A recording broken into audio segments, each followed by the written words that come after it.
합격 해커스. 안녕하세요. 해커스 공무원에서 자료 해석을 담당하고 있는 자료통역사 김은기라고 합니다.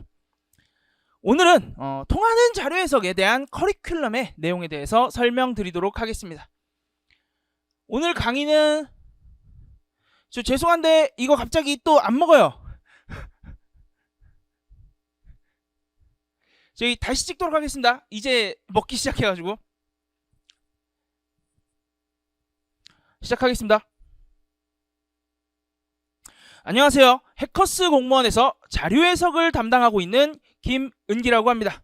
오늘은 통하는 자료 해석 커리큘럼에 대해서 강의해 보도록 하겠습니다.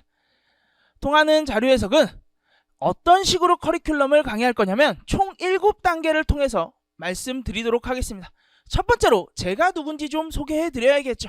그래서 강사를 소개할 거고, 두 번째로는 여러분들이 피셋이라는 거, 정확히는 자료 해석이라는 거 자체가 뭔지 좀 알기 힘들 수 있어요. 그래서 그것이 무엇인지에 대해서 정말 가볍게 설명드리고, 그럼 피셋은 어떻게 공부해야 되나를 말씀드릴 거예요. 그 다음에 제 강의는 어떤 식으로 진행될 거라는지에 대해서 설명드리고, 마지막으로 커리큘럼에 대해서 설명드리고, 여러분들 상태에 따라서 어떤 커리큘럼을 따라가면 좋을지까지 이야기를 드리도록 하겠습니다. 우선 강사부터 소개하도록 하겠습니다. 저는 이런 포부를 갖고 강의를 합니다. 뭐냐? 여러분들과 자료 해석을 통하게 만들어 드리겠다.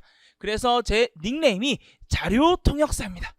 제가 제 포부를 담은 닉네임, 자료통역사라는 닉네임을 가지고 여러분들과 자료 해석을 통하게 만들어 드릴 겁니다. 그래서 여러분들이 실제로 제 강의를 듣게 되면 제가 방금 전에 인사했던 인사말은 한 번도 못 들을 거예요. 그래서 정식으로 다시 한번 인사드리도록 하겠습니다. 자료 해석과 통했다! 자료통역사 김은기입니다. 자, 그러면 남은 강의 계속 진행해 보도록 하죠. 우선 강사를 소개하는 방법 중에 여러 가지 방법이 있겠지만 가장 좋은 방법은 제 후기에 대해서 말씀드리는 거라고 생각했어요. 그래서 두 가지 7급 후기를 가져와 봤습니다. 첫 번째, 김땡땡이라는 분이 적어주신 후기예요. 이렇게 말씀하시더라고요. 저를 보기 전에 이미 4분의 자료 해석 선생님을 만났었다. 그러니까 좀 연차가 좀 차신 분이죠. 그런데 다른 선생님들 풀이 볼 때는 라는 느낌은 받았지만 실제로 적용하긴 좀 힘들었다. 하지만 저는 좀 달랐다고 합니다. 그분이 문과셨나봐요. 그래서 문과적 특성만 있던 저에게 자료 해석에 적합한 사고방식을 만들어 주었다. 무슨 소리다? 적용할 수 있게 만들어 줬다는 거겠죠. 그래서 평소에 3분이 넘게 걸리던 문제들도 짧게는 40초, 길게는 2분이 넘지 않게 풀 수 있었다. 피셋, 특히 자료 해석 같은 경우는 시간이 정말 중요한 시험인데 그 시간을 잘 줄여주셨다는 이야기겠죠. 마지막으로 평균만 까먹지 말자던 자료 해석 덕분에 합격하게 되었다. 저는 이런 후기를 볼 때마다 기분이 너무 좋습니다. 다음 후기 100점을 맞으셨네요. 이분도 김땡땡님입니다. 봤더니 피셋을 처음 시작할 때 자료 해석 점수가 가장 낮게 나왔대요. 그래서 열심히 공부를 했는데 실력이 가시적으로 오르지도 않아서 제일 힘들어만 했다고 합니다. 특히 작년에 자료 해석 시험을 봤더니 68점을 받아서 눈물을 좀 흘리셨겠죠. 어떡하지? 그러다가 우연하게도 저를 만났다고 합니다. 역시 우연이 필연이 되는 거죠. 필연을 통해서 100점을 맞으시겠죠. 처음에는 세팅편 강의, 제 첫 번째 강의명이 세팅편 강의인데 이 강의를 들었을 때는 너무 쉽고 간단한 것들만 알려주셔서 이게 맞나라는 생각이 드셨답니다. 그럴 수 있어요. 하지만 어떻게 됐다? 100점을 맞아서 그게 맞다라는 걸 본인이 느끼게 되셨겠죠. 생각이 종종 들었다. 그런데 실제로 5급 시험을 봐봤더니 점수가 올랐대요. 그럼 어떻게 되겠어요? 자신감이 생기겠죠. 자신감이 생겨서 어떻게 결국 7급 시험까지 100점을 받으셨다라고 말씀을 딱 적어주셨더라고요. 그래서 여러분들도 제 강의의 특성상 되게 쉬운 것부터 알려드릴 거예요. 그런데 너무 쉬운 거, 이런 걸 배워야 되나라는 생각이 드실 건데 사실 그게 제일 중요해요.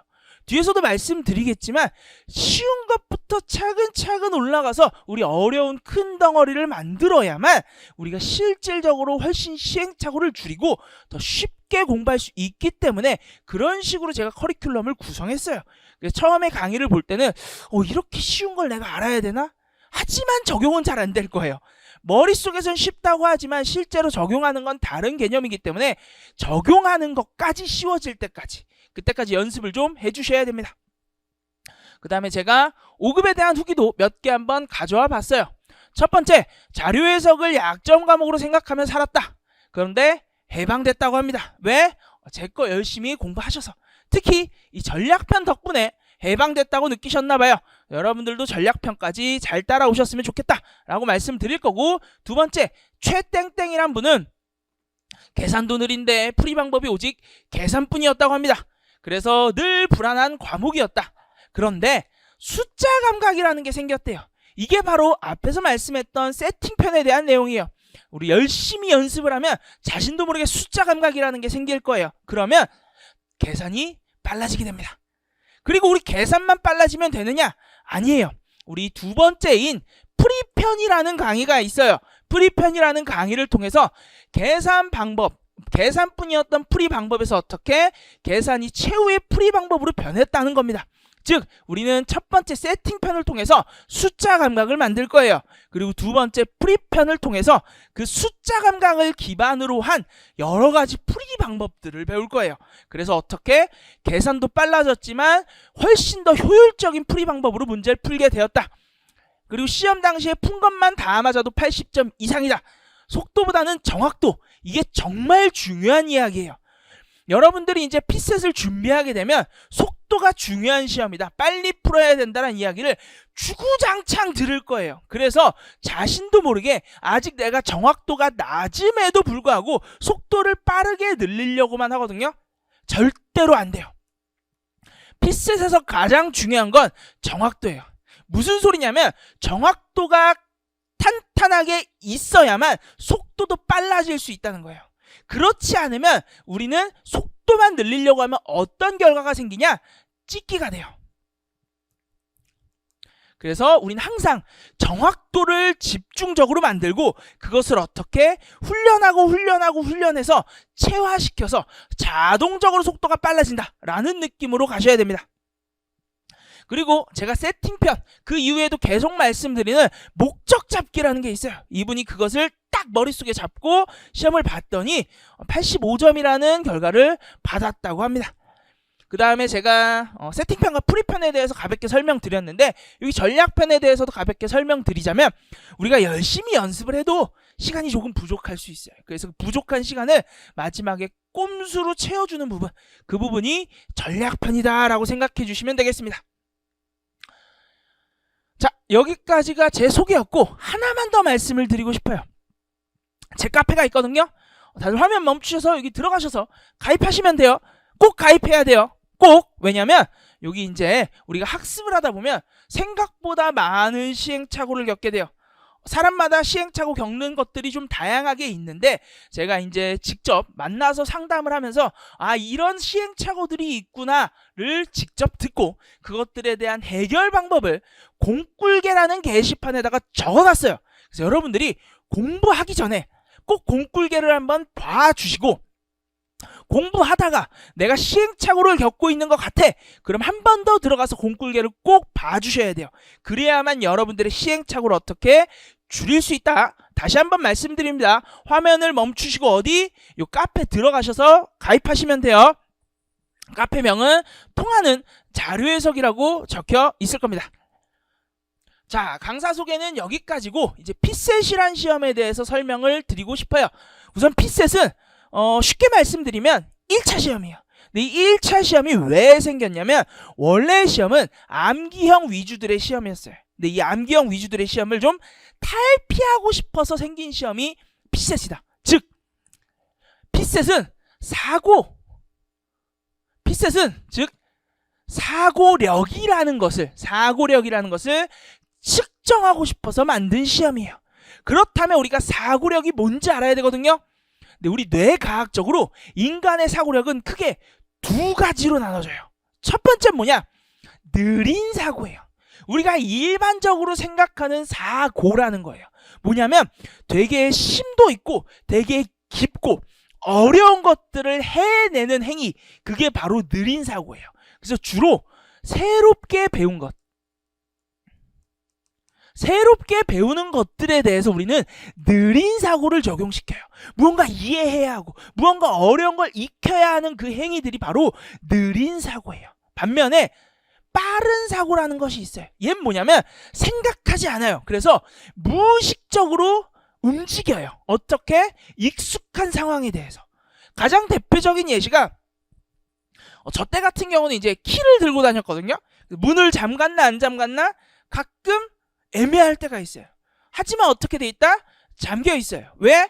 무의식적으로 행동한 거거든요. 그래서 의식적으로 행동한 게 아니기 때문에 내가 했나? 안 했나? 긴가민가한 것들이 생겨요. 하지만 실제로는 행했다. 왜? 무의식의 행동이기 때문에. 근데 그 행동들은 어떻게 발생하냐면 패턴을 통해서 발생해요. 내가 문을 닫는 순간 뭘 한다? 문을 잠근다. 뭐 예를 들어 내가 방을 나오는 순간 뭐 한다? 불을 끈다. 이런 식으로 내가 생각하진 않아요. 하지만 동일한 패턴에서 어떻게? 동일한 사고, 동일한 행동을 하는 것, 그것을 바로 빠른 사고라고 합니다. 즉 패턴을 통해서 정보를 처리하는 사고 형태가 빠른 사고 형태인데, 피셋은 사고력을 측정한다 그랬어요. 그러면 느린 사고를 측정할 것이냐 빠른 사고를 측정할 것이냐, 이게 중요하겠죠. 그럼 우리가 시험에 대해서 좀 알아보면 좋아요. 우리 7급 1차 시간 몇 분 줍니까? 60분 줍니다. 60분. 몇 문제 줍니까? 25문항 줍니다.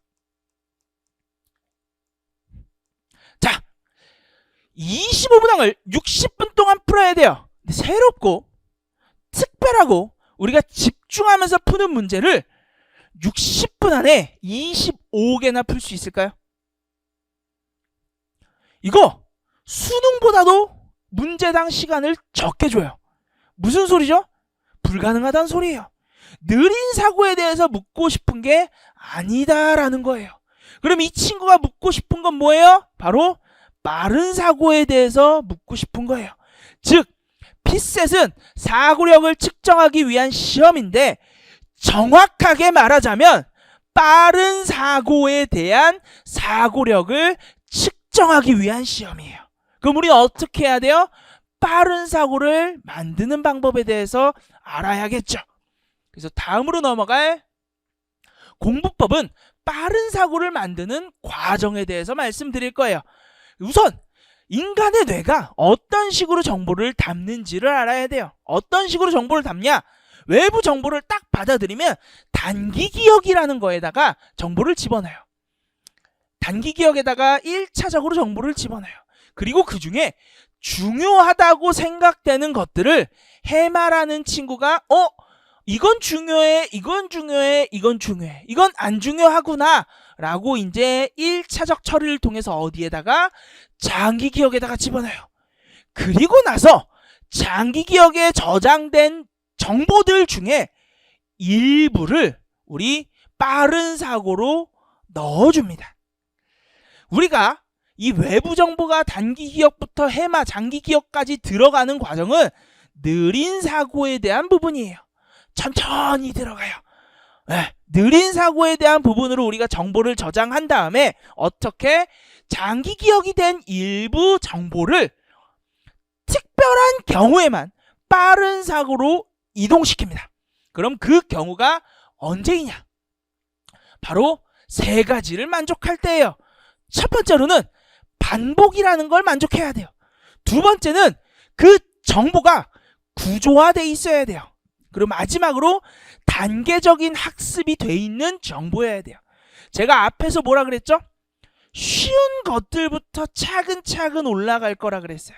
그게 왜 그러냐면 장기 기억을 어떻게 빠른 사고로 만들기 위해서예요.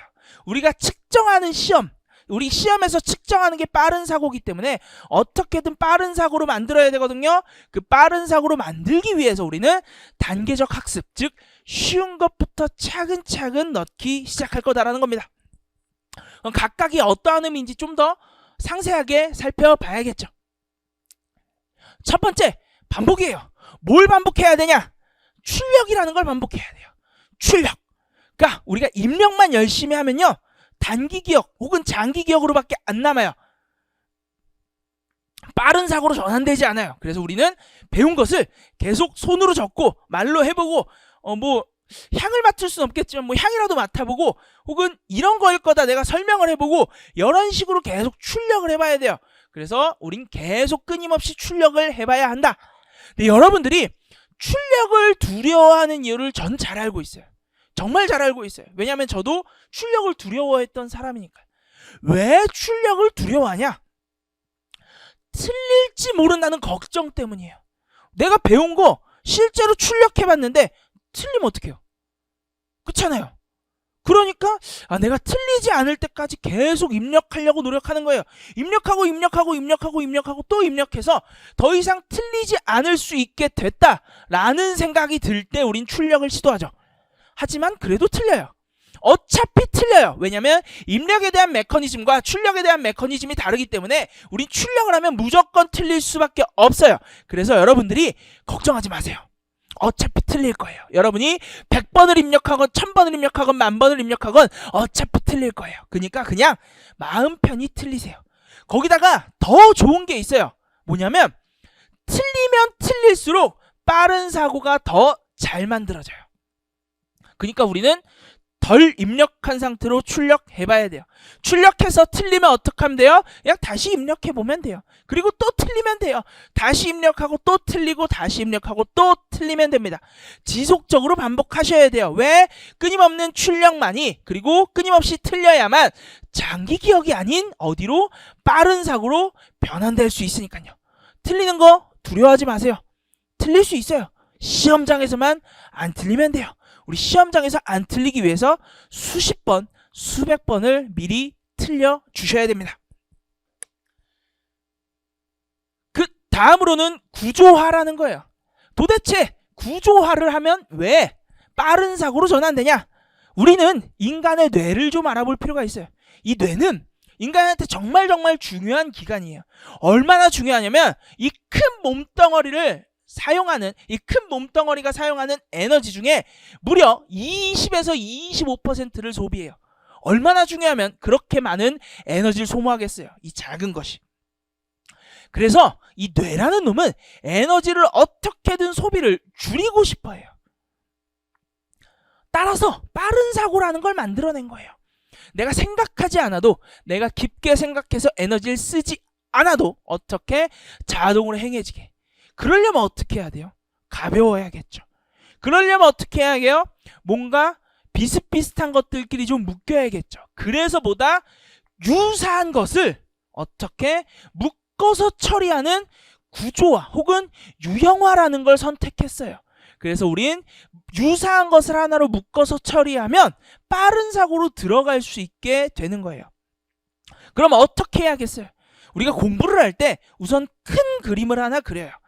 자료 해석이라는 건 어떻게 구성되냐면 제일 위에 발문이라는 것이 구성되고 그 밑에 자료라는 것이 구성되고 그 밑에 선지 또는 보기, 저는 얘를 설명이라고 부를 거예요. 설명이라는 것으로 구성이 되는구나 라고 해서 큰 그림을 그리고 각각의 요소들을 아는 거예요. 도대체 그럼 발문이란 놈은 뭘 하고 어떻게 구성됐고 어떤 식으로 우리가 이용을 해야 될까? 도대체 자료라는 놈은 무엇이고 우리가 어떤 식으로 이용해야 되고 어떻게 구성됐을까? 마지막으로 설명이라는 놈도 어떻게 구성됐고 우리가 어떻게 이용해야 되고 어떤 유형들이 있을까? 이런 식으로 각각의 개별적인 요소들을 만들어서 그 요소들을 어떻게 유형화하고 그것들의 구성이 무엇인지를 정확히 파악해 주셔야만 해요. 그래야지 어떻게 유사한 것을 하나로 묶어서 구조화, 이제 우리가 문제니까 유형화할 수 있게 되는 거예요. 유형화하면 어떻게 된다? 뇌는 에너지 소비를 줄이기 위해서 어떻게 빠른 사고로 집어넣기 시작한다. 마지막으로 단계적 학습이라는 거예요. 단계적 학습이라는 건 뭐냐면 이 친구 역시도 뇌의 입장을 생각해 봐야 돼요. 우린 생각보다 뇌가 하는 게 없다고 생각하겠지만 제가 단순히 이렇게 손가락 까딱까딱 움직이는 것도 뇌가 하는 거고요. 제가 이렇게 숨을 쉬었다 들이마셨다 하는 것도 다 뇌가 하는 거예요. 제가 이렇게 말을 하는 행동, 눈을 왔다 갔다 하는 행동, 이런 것들 모두 다 뇌가 하고 있는 행동입니다. 즉 뇌는 이미 너무 많은 일을 하고 있어요. 그런데 우리가 무언가 정보를 넣을 때 큰 덩어리째 빡 넣으려 그러면 뇌가 무슨 말을 하냐면요. 나 바빠. 안 돼. 저리 가. 라고 말할 수밖에 없어요. 왜? 너무 이미 많은 일을 하고 있으니까. 따라서 큰 덩어리를 한 번에 받아들이는 건 너무 어려워요. 하면 안 되는 행위에 가까워요. 어떻게 해야 될까요? 큰 덩어리를 내가 학습하고 싶어. 그럼 어떻게? 하나하나 개별적으로 쪼개주셔야 돼요. 쪼개고 더 쪼개서 뇌가 받아들이기 쉽게. 마치 아기들이 이유식을 먹을 때 우리가 열심히 다져줘야만 먹을 수 있어요. 왜? 걔네들은 씹는 능력이 부족하거든요. 뇌는 아기와 같아요. 씹는 능력이 부족한 아기와 같은 거죠. 그래서 어떻게? 우리가 미리 씹어주세요. 미리 씹은 다음에 습득하세요. 하나하나 다 씹어서 먹으면 결론적으로 위장에서는 큰 덩어리가 돼 있다는 거예요. 뇌에서는 어떻게 그것들을 재조합해서 결국 큰 덩어리로 만들게 된다는 겁니다. 즉 큰 덩어리를 습득하고 싶으면 어떻게? 작은 덩어리로 습득해서 큰 덩어리를 만들어야. 왜 그래야만 하냐면 큰 덩어리를 한 번에 습득하려고 하면 여러분들이 엄청나게 많은 시행착오를 하게 될 수밖에 없습니다. 따라서 작은 덩어리로 만들어서 우린 그 시행착오를 줄여줘야만 합니다. 마지막으로 말씀드리고 싶은 건 저도 수험생활 해봤어요. 그래서 여러분들의 마음을 정말 잘 이해하고 있어요. 시간이 없어요. 시간이 없기 때문에 한 번에 배우고 싶은 마음 충분히 이해합니다. 큰 덩어리 한 번에 먹어서 빠르게 끝내고 싶은 마음 충분히 이해합니다. 그런데 우리가 미분을 배울 때 미분 배우기 전에 극한이란 개념을 배우고요. 그 전에 중학교 때 기울기라는 개념을 배워요. 만약에 우리가 극한도 모르고 기울기도 모른다면 미분을 배울 수 있을까요? 있겠죠. 근데 정말 오랜 시간이 걸리겠죠. 그렇죠? 왜냐면 끊임없이 틀려야 하니까. 제가 앞에서 출력할 때 틀린다 그랬잖아요. 그 출력할 때 틀리는 횟수가 정말 많아질 겁니다. 왜? 극한에 대한 개념도 모르고 기울기에 대한 개념도 모르니까. 하지만 우리가 극한에 대한 개념, 기울기에 대한 개념을 정확히 이해하고 있다면 미분을 이해할 때, 출력을 할 때 그 틀리는 횟수가 훨씬 줄어들 겁니다. 그래서 이렇게 말씀드리고 싶어요. 여러분들 내 때로는 느려 보이는 길이 있어요. 큰 덩어리를 한 번에 먹지 않고 쪼개서 먹는 거 느려 보이겠죠. 하지만 실제로는 그 길이 가장 빠른 길입니다. 그리고 특히나 피셋은 1차 시험이에요. 무슨 소리냐면 내가 운 좋게 올해 붙었어요. 1차를. 내년에 안 보면 좋겠죠. 올해 1차 붙어서 올해 2차까지 합격하고 3차까지 합격하는 우리가 항상 머릿속에서 생각하는 최단기 합격의 목표를 그대로 이루면 정말 좋을 거예요. 네, 그런 사람은 거의 없어요. 그렇기 때문에 그런 후기들이 나왔을 때 사람들이 관심을 갖는 거예요. 실제로는 어떨까요? 우리 실제로는 2년 혹은 3년 정도의 준비를 해야 돼요. 근데 그 기간 동안 여러분들이 1차를 떨어지면 안 돼요. 계속 1차를 붙여야 돼요. 근데 내가 큰 덩어리를 한 번에 먹으려는 학습을 하면 운이 좋게 붙을 수는 있지만 운이 나쁠 땐 떨어질 수밖에 없어요. 왜? 완벽한 이해를 한 게 아니라 그냥 우리는 어떻게든 한번 붙어보자 라는 식으로 공부를 한 거거든요. 그래서 매년 피셋 때문에 불안할 거예요. 올해 예를 들어서 지금 23년이죠. 23년에 내가 붙었어요. 그럼 24년에도 붙는다는 마음가짐 보장이 있는 상태로 시험을 봐야 되는데 여러분들이 큰 덩어리째 빠른 사고로 만들지 않는 학습을 하면 23년도에 붙었어도 24년도에 되게 떨릴 거예요. 다시 준비해야 될 거고요. 그래서 어떻게 해야 된다? 우리 한번 준비할 때 확실하게 준비하셔야 됩니다. 왜? 1년 초단기 가능하면 좋겠죠. 근데 그런 사람들은 정말 소수입니다. 여러분들이 그런 소수의 사람이 될 수 있다면 그냥 피셋에 대한 투자를 최소화하는 게 가장 좋아요. 근데 내가 과연 그 소수가 될 수 있을까? 한번 꼭 고민해 보시고 내가 그 소수가 될 자신이 없다면 피셋에 대해서 정확히 한번 투자해 보시는 게 오히려 여러분들의 최단기 합격을 만들어준다 라고 말씀드리겠습니다. 자, 그러면 이제 강의에 대해서 말씀을 드릴게요. 강의는 제가 앞에서 3가지 요소가 필요하다 그랬으니까 그 3가지 요소를 다 녹여놨겠죠. 첫 번째 요소별로 쪼개서 유형별로 학습할 수 있게 한다. 이게 뭐예요? 구조화죠. 그래서 구조화 잘 시켜드리겠다 라고 말씀드리는 거예요. 두 번째, 반복도는 그리고 또 반복이다. 얘는 뭐예요? 여러분께 충분히 출력할 수 있게 만들어 드리겠다는 겁니다.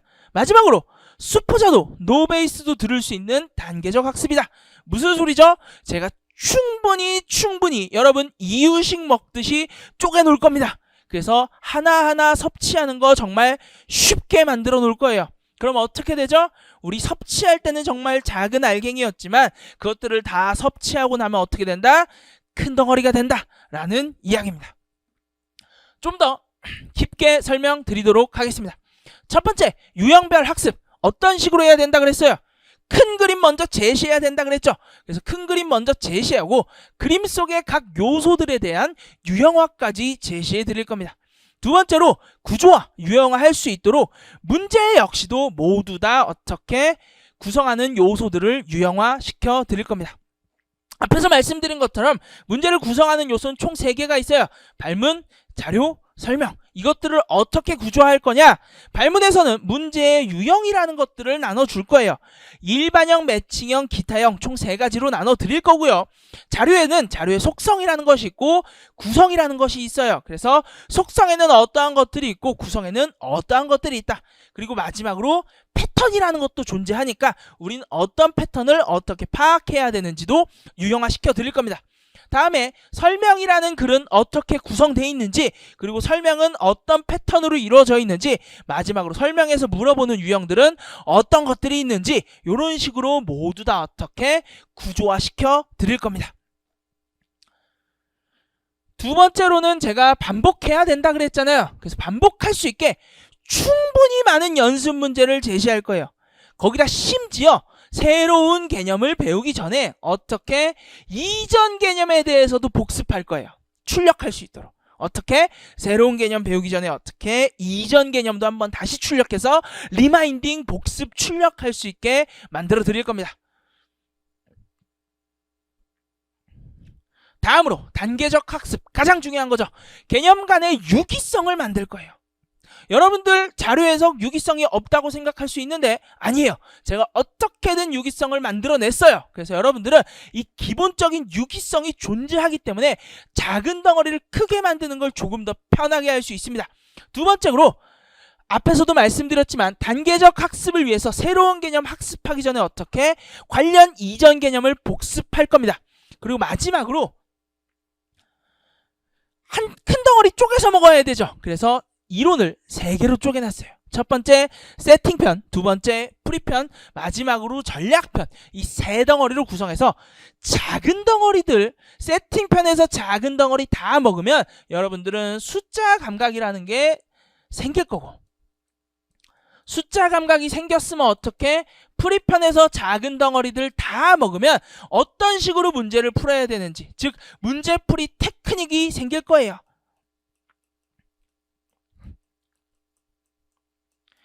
프리 테크닉 생기고 마지막으로 전략편에서 어떤 꼼수들까지 다 익혀주시는 거죠. 꼼수. 그럼 3개 섞으면 어떻게 되겠어요? 문제를 완벽하게 풀 수 있게 되는 거죠. 문제를 풀기 위한 꼼수도 알고 있고, 그 다음에 어떻게 개별적인 프리 테크닉도 알고 있고, 그리고 그 프리 테크닉에 필요한 숫자 감각까지 내가 모두 알고 있게 되는 거죠. 그래서 우리 각각 처음에는 숫자 감각을 익히기 위해서만 노력하고, 그 다음에는 프리 테크닉을 익히기 위해서만 노력하고, 마지막으로는 전체적으로 문제 꼼수를 익히기 위해서 노력해서 이것들이 모두 믹스되면 어떻게 자료 해석을 편하게 풀 수 있게 된다 라고 말씀을 드리겠습니다. 그럼 이것들을 녹인 커리큘럼에 대해서 설명을 드려야 될 것 같습니다. 커리큘럼은 크게 2단계로 구성되어 있어요. 첫 번째 단계는 개념 강의예요. 두 번째 단계는 문제풀이 강의예요. 여기는 여러분이 선택하시면 돼요. 여러분들 직접 하셔도 상관없어요.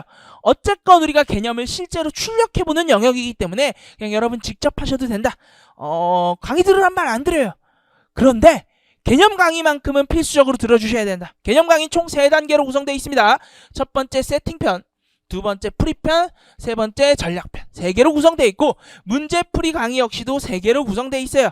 첫 번째는 기출풀이, 두 번째는 모의고사, 세 번째는 마무리, 이렇게 3개로 구성되어 있고 다시 한번 말씀드리지만 개념 강의는 무조건 들으셔야 되고 문제풀이 강의는 어떻게 한다?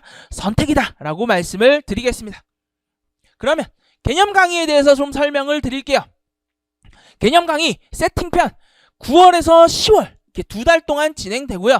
자료 해석을 개걸하며 어떤 식으로 문제를 접근해야 되는지 접근 순서, 개별적인 접근 순서에 대해서 말씀드리며 가장 중요한 것보다 숫자 감각을 만드는 과정이다 라고 생각하겠지만 아니에요.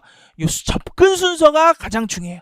숫자 감각보다 접근 순서가 더 중요하니까 우리가 접근 순서에 대한 습관을 명확히 만들어 주셔야 되고 두 번째로 숫자 감각은 알아서 만들어질 수 있도록 제가 끊임없이 출력시켜 드리겠습니다.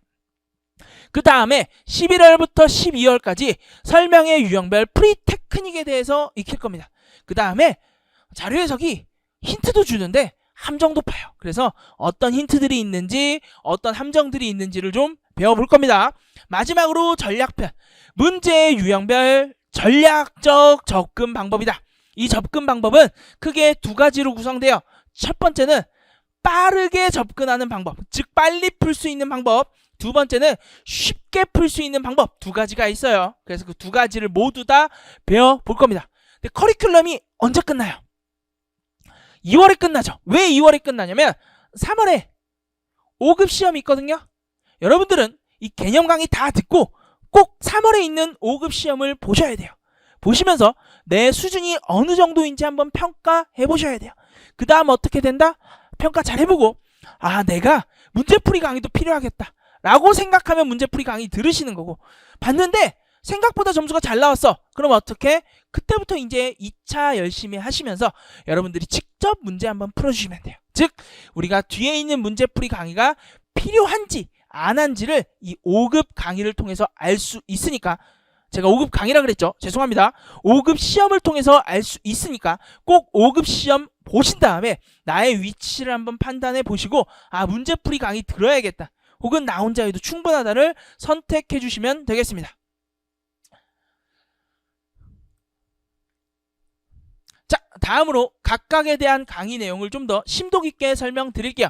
세팅편, 되게 귀여운 고릴라 있죠? 이 고릴라가 있는 친구 책 3개를 우리가 배워볼 건데 세팅편 같은 경우는 구성 요소들의 역할에 대해서 학습할 거예요. 앞에서 말씀드렸던 것처럼 발문이라는 놈, 그 다음 자료라는 놈, 마지막으로 설명이라는 놈, 이 3가지 놈에 대해서 설명을 드릴 거고 무조건 지켜야 돼요. 이게 제일 중요해요. 뭐다? 접근 방식에 대해서 학습할 겁니다.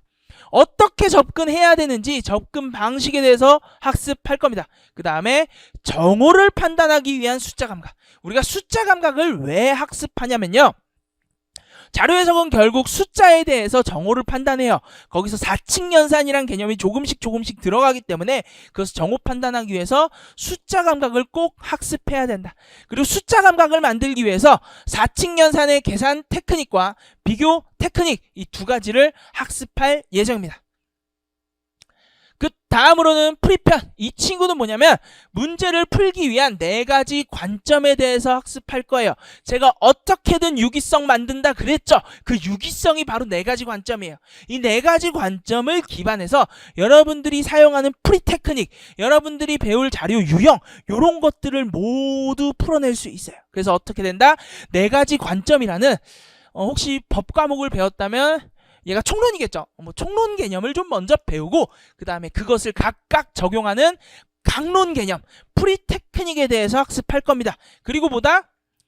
그림 자료라는 놈이 있고 다중 자료라는 놈이 있어요. 요 놈들은 좀 특별해요. 그래서 그 특별한 특성에 대해서도 좀 학습할 겁니다. 그 다음에 제가 하나 더 있다 그랬죠. 어떤 거? 함정. 그리고 어떤 거? 힌트. 그건 모두 여기 프리 테크닉에 포함되어 있습니다. 자, 다음으로 전략편에 대해서 말씀드리겠습니다. 전략편 같은 경우는 두 가지 전략 배운다 그랬어요. 첫 번째 뭐 빠르게 푸는 전략, 두 번째 뭐 쉽게 푸는 전략, 이 두 가지를 배울 거예요. 그래서 우리가 이제 1턴, 2턴, 3턴이라는 턴제 운영을 할 건데 1턴에 푸는 문제는 어떻게 풀어야 된다? 빠르게 푸는 전략으로 푼다. 그리고 2턴 혹은 3턴에 푸는 문제는 어떻게 푼다? 쉽게 푸는 전략으로 푼다.